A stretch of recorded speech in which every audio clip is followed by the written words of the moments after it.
اور اگر prime minister اور اس کی کابینہ نے یہ معاملہ قومی سلامتی کمیٹی کے اجلاس میں بھی آیا، ایک دفعہ آیا، پھر دوسری دفعہ آیا، کابینہ کے اجلاس میں بھی آیا، اسپیکر کو بھی یہ خط گیا اور اس کی کاپی گئی، اور پریزیڈنٹ آف پاکستان کو بھی گئی، چیف جسٹس آف پاکستان کو بھی گئی، D G I S I کو بھی گئی، مسلح افواج کے سربراہان کو بھی گئی، چیئرمین سینٹ کو بھی گئی، اسپیکر قومی اسمبلی کو بھی گئی.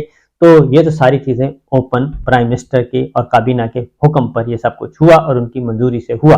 اس لیے سائفر ایک محض ایک بہانہ ہے اور نشانہ عمران خان صاحب ہے. اجازت دیجیے، اللہ حافظ.